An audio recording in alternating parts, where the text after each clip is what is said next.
I want to read a story to you today, and I want you to hear this story as we consider the idea and the importance of choices. It's in 2 Samuel chapter number 11. It's a story about a man by the name of David. David is the king. And beginning in verse 1, it says, in the spring of the year, when kings normally go out to war, David sent Joab and the Israelite army to fight the Ammonites. They destroyed the Ammonite army and laid siege to the city of Rabbah. However, David stayed behind in Jerusalem. Now, that may not seem like something important to you, but it's something very important. Because first of all, David was the king. And as king, David was supposed to be out fighting with his soldiers during the time of war. David made the decision, the choice, to stay back at home and not be where he was supposed to be.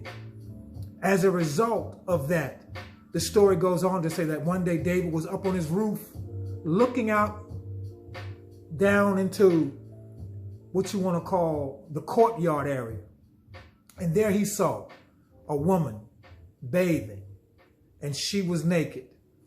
David said to himself, I've got to have that woman. I want her. Bring her to me. Fast forward, he finds out the woman is married. He said, I don't care. She ends up getting pregnant. Now, I want to talk to you about something very important today. 2 choices David made that caused David a great deal of harm. First of all, David made the decision not to be where he was supposed to be.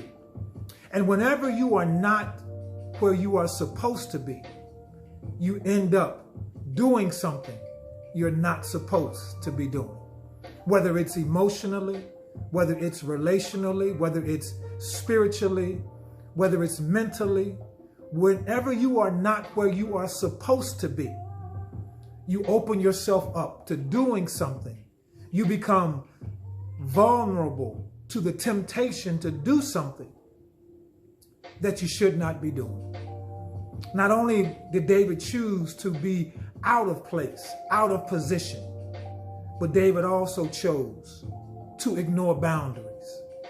She was the wife of another man.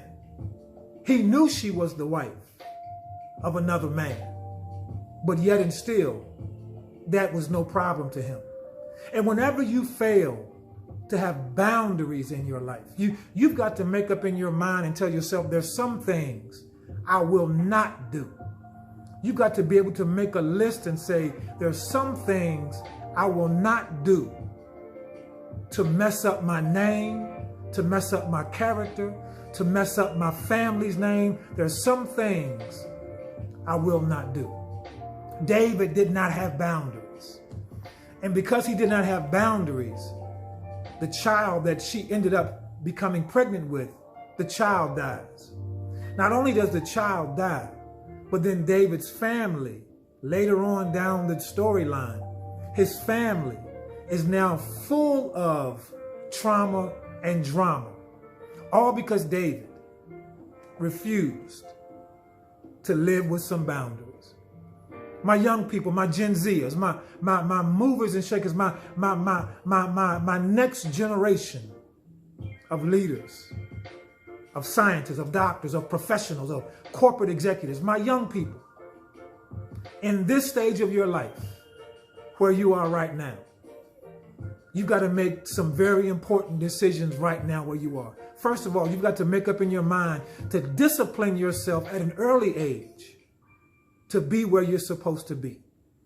Discipline yourself to do what you're supposed to do.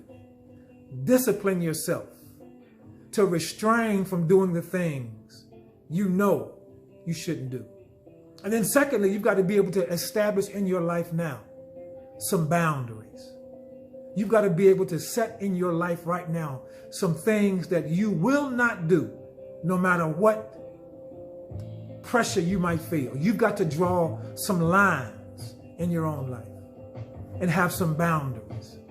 Because if you don't have boundaries now, if you don't have discipline now, it's harder to incorporate those things as you get older.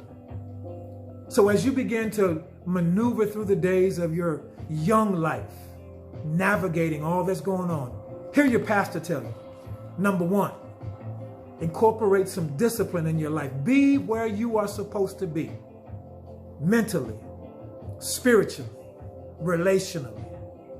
Be where you're supposed to be at all times. And then most importantly, put some boundaries in your life. Tell yourself there's some things I refuse to do because my name and my character means too much to me. This has been your pastor.